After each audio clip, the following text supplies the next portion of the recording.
আসসালামু আলাইকুম, this is Mehedi Hasan and welcome to self care math.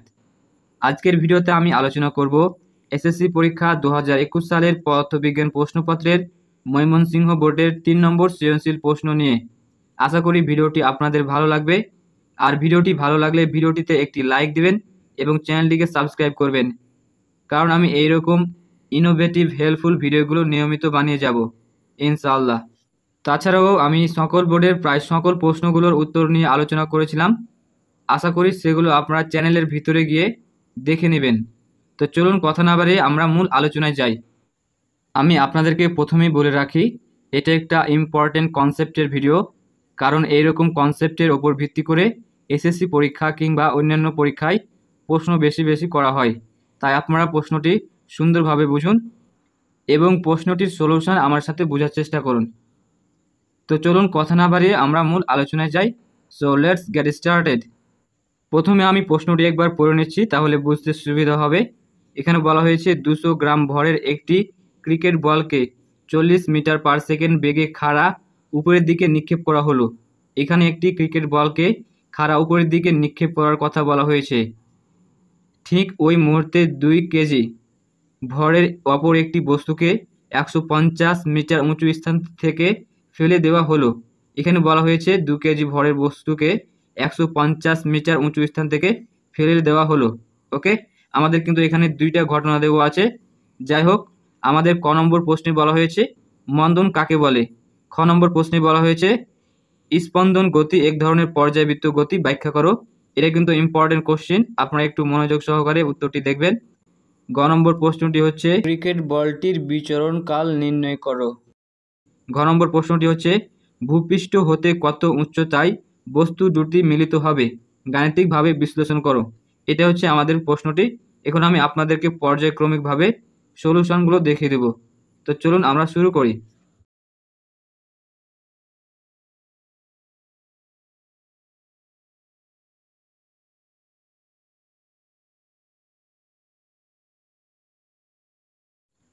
এখন আমি গ নম্বর প্রশ্নটির উত্তর নিয়ে আলোচনা করব।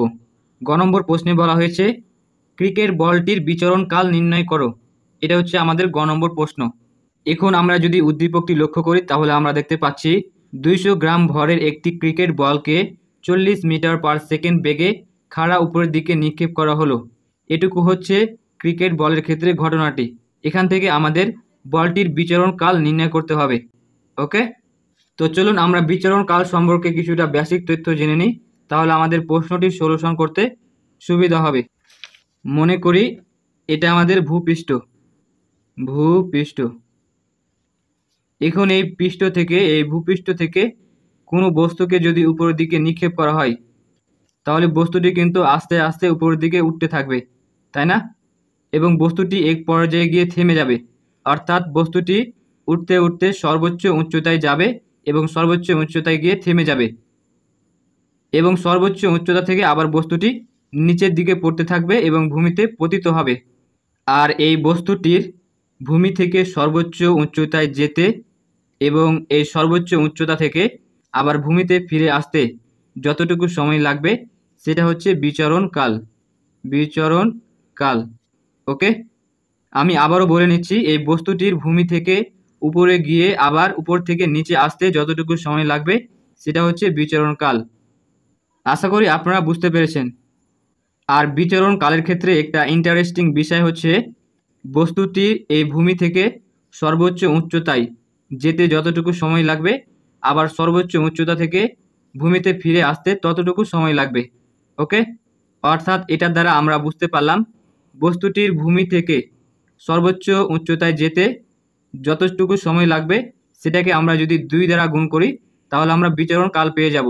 সাপোজ আমাদের একটা বস্তুর এই ভূমি থেকে সর্বোচ্চ উচ্চতায় যেতে 2 সেকেন্ড সময় লাগলো, তাহলে আমরা যদি বস্তুটির বিচরণ কাল বের করি তাহলে আমরা এটাকে 2 দ্বারা গুণ করে নেব, অর্থাৎ 2 × 2 = 4 সেকেন্ড। ওকে, সো আমরা প্রথমে সবসময় এই ভূপৃষ্ঠ থেকে সর্বোচ্চ উচ্চতায় যেতে যতটুকু সময় লাগবে সেটা বের করব। ওকে, তারপর সেটাকে আমরা 2 দ্বারা গুণ করব, একেবারে ইজি। আর আপনাদেরকে আরেকটি বিষয় না বললেই নয়, যখন একটি বস্তুকে নিক্ষেপ করা হবে তখন কিন্তু বস্তুটির একটা আদিবেগ থাকবে, যদি আদিবেগ না থাকে তাহলে কিন্তু বস্তুটি উপরে উঠবে না। তাই নিক্ষেপকালে যখন আমরা নিক্ষেপ করব শুরুতে, তখন কিন্তু বস্তুটির আদিবেগ থাকবে এবং বস্তুটি এক পর্যায়ে সর্বোচ্চ বিন্দুতে গিয়ে, সর্বোচ্চ উচ্চতায় গিয়ে বস্তুটির শেষ বেগ শূন্য হয়ে যাবে। ওকে, সো আমরা বুঝতে পারলাম এই যখন বস্তুটিকে নিক্ষেপ করা হবে তখন বস্তুটির একটা নির্দিষ্ট বেগ থাকবে, যার ফলে বস্তুটি আস্তে আস্তে উপরের দিকে উঠতে থাকবে এবং বস্তুটি এক পর্যায়ে সর্বোচ্চ উচ্চতায় গিয়ে থেমে যাবে, তার জন্য শেষ বেগ 0 হবে। ওকে, তো চলুন আমরা এটা সলভ করার চেষ্টা করি। গ, এখানে আমাদের বলটির ক্ষেত্রে আদিবেগ দেওয়া আছে 40 মিটার পার সেকেন্ড। আমি এখানে লিখছি, এখানে বলটির আদিবেগ ইউ ইকুয়াল 0 মিটার, সরি 0 নয়, এটা হচ্ছে 40 মিটার পার সেকেন্ড। আমি এখানে লিখছি u equals 40 metre per second. যেহেতু বস্তুটি সর্বোচ্চ উচ্চতায় গিয়ে বেগ শূন্য হয়ে যাবে, তার জন্য এটার শেষ বেগ শূন্য। তাহলে আমরা লিখতে পারি সর্বোচ্চ বিন্দুতে বস্তুটির বেগ শূন্য, সর্বোচ্চ বিন্দুতে বস্তুটির বেগ শূন্য, অর্থাৎ শেষ বেগ 0 মিটার পার সেকেন্ড। যেহেতু বস্তুটিকে যখন উপরে নিক্ষেপ করা হবে তাতে অভিকর্ষজ ত্বরণ কাজ করবে, সো আমরা লিখতে পারি অভিকর্ষজ ত্বরণ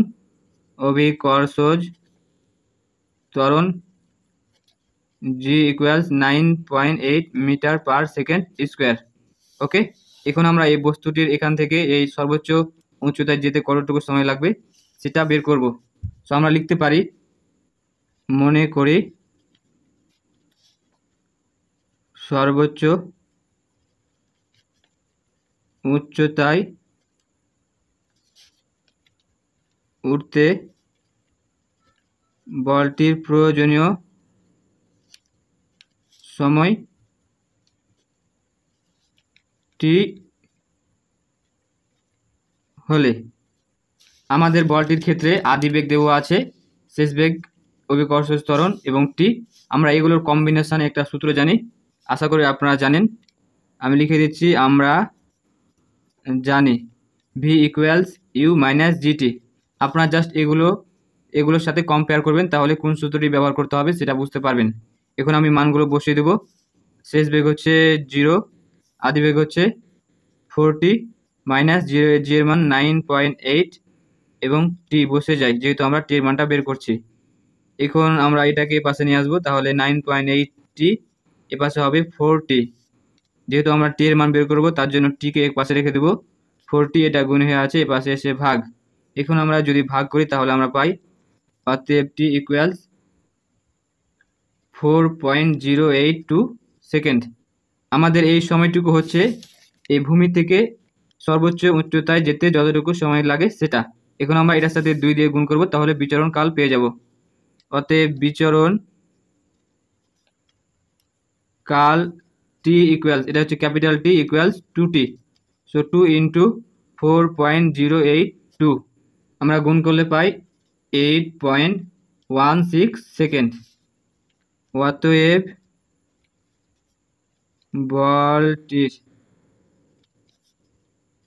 বলটির বিচরণ কাল 8.16 সেকেন্ড। এটা হচ্ছে অ্যান্সার। আশা করি আপনারা এই প্রশ্নটির উত্তরটুকু বুঝতে পেরেছেন। আপনারা যদি এখনও গ নম্বর প্রশ্নটির উত্তরটুকু না বুঝতে পারেন তাহলে অবশ্যই কমেন্ট বক্সে কমেন্ট করুন। আমি আপনাদেরকে এখন গ নম্বর প্রশ্নটির বিকল্প সমাধান দেখিয়ে দিচ্ছি। এটা হচ্ছে গ নম্বর প্রশ্নের বিকল্প সমাধান। ওকে, আমাদের যেগুলো দেওয়া আছে সেগুলো আমরা লিখে নিয়েছি। আমরা বলটির আদিবেগ দেখতে পাচ্ছি 40 মিটার পার সেকেন্ড। আমরা কিন্তু এই বলটি যখন এখানে থাকবে এবং এটা সর্বোচ্চ উচ্চতায় যাবে এবং আবার ফিরে আসবে, আমরা কিন্তু এখানে 2টা স্টেপে করেছি। ওকে, কিন্তু আমরা এটার ক্ষেত্রে একইবারে করে নিলাম। ওকে, সেক্ষেত্রে আমাদের এইচ এর মান হবে 0, কারণ আমরা দেখতে পাচ্ছি বলটি উপরে যাবে এবং আবার সেই স্থানে ফিরে আসবে, তার জন্য এইচ এর মান হবে 0। ওকে, এবং অভিকর্ষজ ত্বরণের মান হচ্ছে 9.8 মিটার পার সেকেন্ড স্কোয়ার এবং বিচরণকাল টি। এখন আমরা এগুলোর কম্বিনেশনে এই সূত্রটি জানি, আর এখানে মাইনাস হওয়ার কারণ এটা হচ্ছে নিক্ষিপ্ত বস্তু। ওকে, সো আমরা প্রথমে ধরে নিলাম বলটির বিচরণকাল টি সেকেন্ড। নিক্ষিপ্ত বস্তুর ক্ষেত্রে আমরা সূত্র জানি h equals u t minus half g t square. এখন এইচ এর মান 0 বসিয়ে দিলাম, টি এর মান 40, সরি ইউ এর মান 40, টি বসে যায়, মাইনাস 1/2, জি এর মান 9.8, টি স্কোয়ার বসিয়ে দিলাম। ওকে, এখানে হচ্ছে 0, এটুকু হচ্ছে আমরা বসিয়ে দিলাম, গুণ করে 40টি পাইলাম, মাইনাস 2 দিয়ে ভাগ করলে 4.9 টি স্কোয়ার হয়। এটাকে আমরা এই পাশে নিয়ে আসলাম এবং এটা এই পাশে রেখে দিলাম। এখন আমরা এই পক্ষ এবং এই পক্ষ থেকে টি স্কোয়ারকে আউট করে দিলাম, সরি টি বাদ দিয়ে দিলাম, একটা টি বাদ দিয়ে দিলাম উভয় পক্ষ থেকে। এখানে আমাদের থাকে তাহলে 4.90, এ পাশে হচ্ছে থাকে 40। এখন আমরা যেহেতু টি এর মান বের করবো তার জন্য টিকে এক পাশে রেখে দিলাম, এটা গুণ হয়ে আছে তার জন্য এ পাশে এসে ভাগ হয়ে যায়। এখন আমরা ভাগ করলে পাইলাম 8.16 সেকেন্ড, অতএব বলটির বিচরণকাল 8.16 সেকেন্ড। আশা করি আপনারা এই বিকল্প নিয়মটি বুঝতে পেরেছেন। এখন আমি এই ঘ নম্বর প্রশ্নটির উত্তর নিয়ে আলোচনা করব। ঘ নম্বর প্রশ্নে বলা হয়েছে, ভূপৃষ্ঠ হতে কত উচ্চতায় বস্তু দুটি মিলিত হবে গাণিতিকভাবে বিশ্লেষণ করো। এটা হচ্ছে আমাদের প্রশ্ন। এখন যদি আমরা উদ্দীপকটি লক্ষ্য করি তাহলে আমরা দেখতে পাচ্ছি প্রথম ক্ষেত্রে বলা হয়েছে একটি ক্রিকেট বলকে খাড়া উপরের দিকে নিক্ষেপ করা হলো। অর্থাৎ এই ঘটনা থেকে আমরা যখন প্রয়োজনীয় মানগুলো বের করব তখন আমরা একটি বস্তুকে খাড়া উপরের দিকে নিক্ষেপে যে সূত্রগুলো ব্যবহার করা হয় সে সূত্রগুলো বের করব। এবং আমরা যদি লক্ষ্য করি তাহলে আমরা দেখতে পাচ্ছি এখানে বলা হয়েছে 2 কেজি ভরের অপর একটি বস্তুকে 150 মিটার উঁচু স্থান থেকে ফেলে দেওয়া হলো। অর্থাৎ এখান থেকে আমরা বুঝতে পারলাম আমরা কিন্তু যখন এখান থেকে প্রয়োজনীয় মানগুলো বের করব তখন পরন্ত বস্তুর সূত্রগুলো ব্যবহার করব। আশা করি আপনারা বুঝতে পারছেন। ওকে, তো চলুন আমরা প্রশ্নটির এক্সপ্লেনেশন দেখে আসি এবং প্রশ্নটি বোঝার চেষ্টা করি। আমরা এখানে দেখতে পাচ্ছি এখানে বলা হয়েছে 2 কেজি ভরের অপর একটি বস্তুকে 150 মিটার উঁচু স্থান থেকে ফেলে দেওয়া হলো। সো আমরা কিন্তু সিম্পলি বুঝতে পারলাম আমাদের যদি এটা ভূপৃষ্ঠ হয় তাহলে এখানে বলা হয়েছে 150 মিটার উঁচু স্থান থেকে 2 কেজি ভরের একটি বস্তুকে ফেলে দেওয়া হলো। ওকে, অর্থাৎ আমাদের একটি বস্তু যদি এখানে থাকে বস্তু, তাহলে এখান থেকে এই দূরত্বটুকু হচ্ছে 150 মিটার। ওকে, আমরা কিন্তু এটা দ্বারা বুঝতে পারলাম। এবং আরও বলা হয়েছে একটি ক্রিকেট বলকে 40 মিটার পার সেকেন্ড বেগে খাড়া উপরের দিকে নিক্ষেপ করা হলো। ওকে, অর্থাৎ আমাদের একটি বস্তু একটি বল, এখানে হচ্ছে একটি বল আছে, ক্রিকেট বল, এই বলটিকে খাড়া উপরের দিকে নিক্ষেপ করা হলো এবং বলটির আদিবেগ হচ্ছে 40 মিটার পার সেকেন্ড। সো বলের আদিবেগ হচ্ছে 40 মিটার পার সেকেন্ড। আবার দ্বিতীয় ক্ষেত্রে 2 কেজি ভরের একটি বস্তুকে 150 মিটার উঁচু স্থান থেকে ফেলে দেওয়া হলো। এখান থেকে আমরা সিম্পলি বুঝতে পারছি যে বস্তুটি যখন এখানে থাকবে তখন কিন্তু বস্তুটি স্থির থাকবে, এখানে যখন থাকবে তখন বস্তুটি স্থির অবস্থায় থাকবে। তাই আমরা লিখতে পারি u equals 0 meter per second, অর্থাৎ আদিবেগ হচ্ছে 0 মিটার পার সেকেন্ড। যখন এই বস্তুটিকে ছেড়ে দেওয়া হবে তখন বস্তুটি কিন্তু একটা নির্দিষ্ট বেগ প্রাপ্ত হবে এবং যখন এই বস্তুটিকে উপরের দিকে ছুঁড়া হবে তখনও কিন্তু বস্তুটি একটা নির্দিষ্ট বেগ প্রাপ্ত হবে এবং বস্তুদ্বয় নির্দিষ্ট একটা জায়গায় মিলিত হবে। এখন আমরা যদি মনে করি যেহেতু প্রশ্নে বলা হয়েছে ভূপৃষ্ঠ থেকে কত উচ্চতায় বস্তু দুটি মিলিত হবে, তার জন্য আমরা মনে করলাম এই ভূপৃষ্ঠ থেকে x উচ্চতায়, অর্থাৎ আমরা এটুকু দিব x, অর্থাৎ এই ভূপৃষ্ঠ থেকে x উচ্চতায় এই বস্তু দুটি মিলিত হবে, অর্থাৎ এখানে মিলিত হলো। আর আমরা এখান থেকে এটুকু দূরত্ব ধরলাম x মিটার, তাহলে আমাদের এই দূরত্বটুকু হবে 150 মাইনাস x।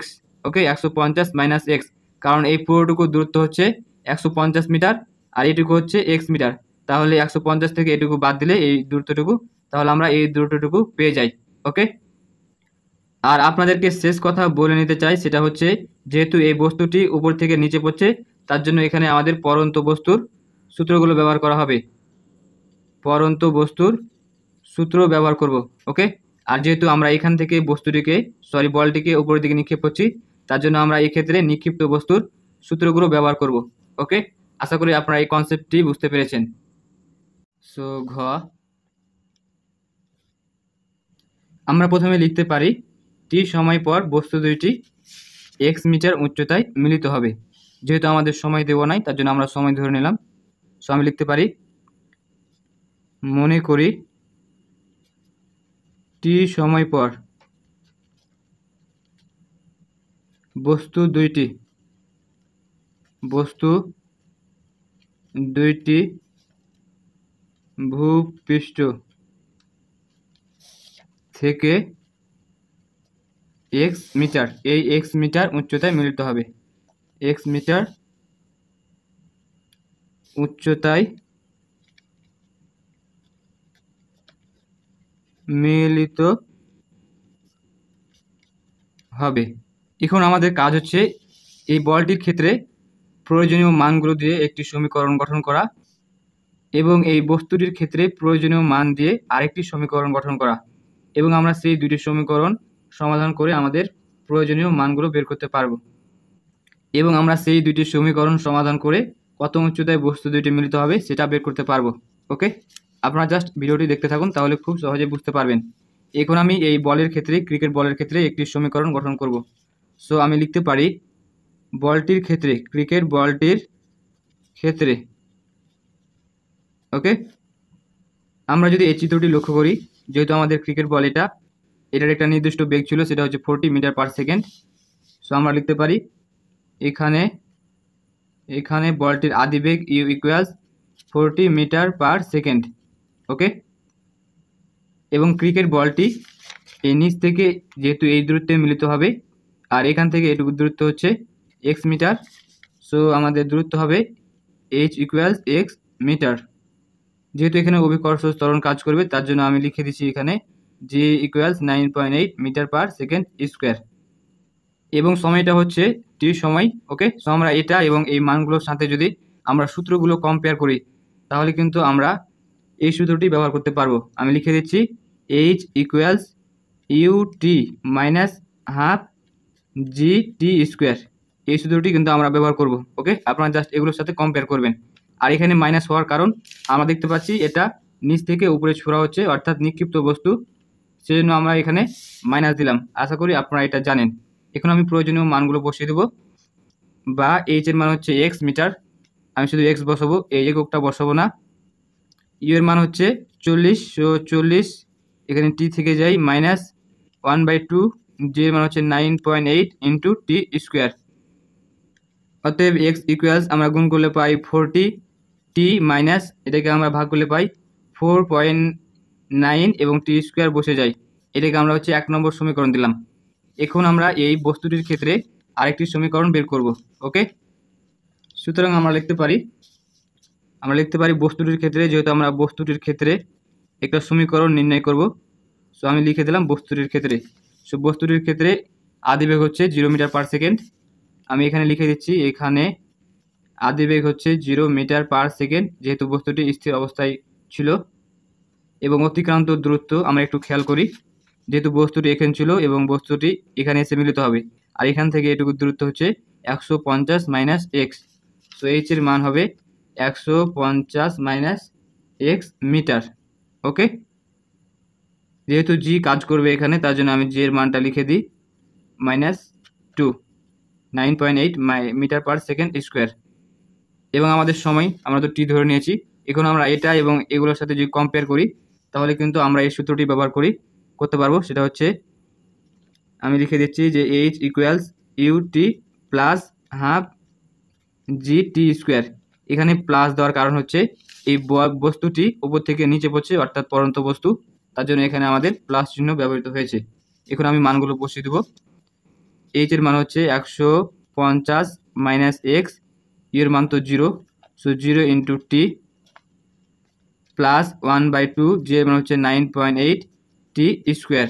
এখানে হচ্ছে আমাদের থেকে যাই 150 মাইনাস এক্স, এখানে গুণ করলে আমরা পাই 0, এবং এটাকে ভাগ করলে আমরা পাই 4.9 টি স্কোয়ার।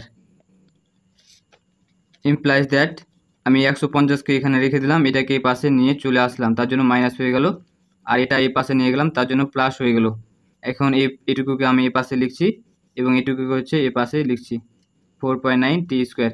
এটা হচ্ছে আমি 2 নম্বর সমীকরণ দিলাম। এখন আমরা 1 নম্বর এবং এই 2 নম্বর সমীকরণ সমাধান করে এক্স এর মানটা বের করব, অর্থাৎ কত উচ্চতায় মিলিত হবে সেটা। এখন আমি 1 নম্বর এই সমীকরণের এক্স এর এই মানটা আমি 2 নম্বর সমীকরণের এক্স এর পরিবর্তে বসিয়ে দেব। ওকে, এখন আমি লিখতে পারি 1 নম্বর সমীকরণের x এর মান 2 নম্বর সমীকরণে বসিয়ে পাই। ওকে, আমাদের 1 নম্বর সমীকরণে x এর মান হচ্ছে এটা। এখন আমি এই x এর পরিবর্তে বসিয়ে দেব 2 নম্বরে, তাহলে আমাদের হবে এ পাশে 40t মাইনাস 4.9t স্কোয়ার, এবং এই পাশে আমাদের থেকে যায় 150 মাইনাস 4.9t স্কোয়ার। ওকে, আমি জাস্ট এখানে x এর মানটা বসিয়ে দিলাম 1 নম্বর সমীকরণের।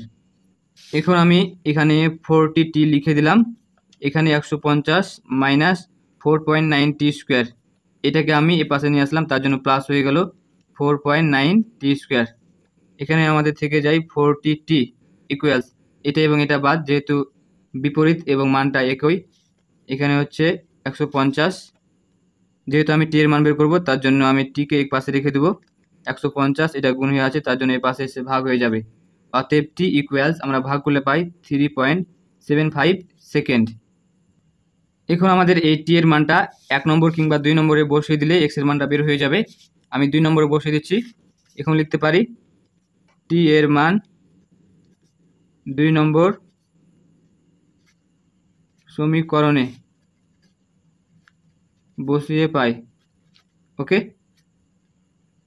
সো আমরা এখানে বসিয়ে দেবো টি এর মানটা, তাহলে আমাদের এখানে হবে এক্স ইকুয়ালস 150 বিয়োগ 4.9 এবং টি এর পরিবর্তে বসাবো 3.75, তারপর হচ্ছে বর্গ। ওকে, এখানে হচ্ছে 150 বিয়োগ, আমরা এটাকে বর্গ করব এবং এটার সাথে গুণ করলে পাবো 68.91। এখন আমরা বাদ দিলে পাই 81.09 মিটার। ওকে, অর্থাৎ আমরা এক্স এর মানটা পেয়ে নিয়েছি, আর আমরা কিন্তু এক্সটা ধরেছিলাম। আমি আপনাদেরকে দেখানোর চেষ্টা করি, আমরা কিন্তু এক্স ধরেছিলাম যে ভূপৃষ্ঠ থেকে যত উচ্চতায় মিলিত হবে সেটা হচ্ছে এক্স। সুতরাং আমরা লিখতে পারি এখানে যে অতএব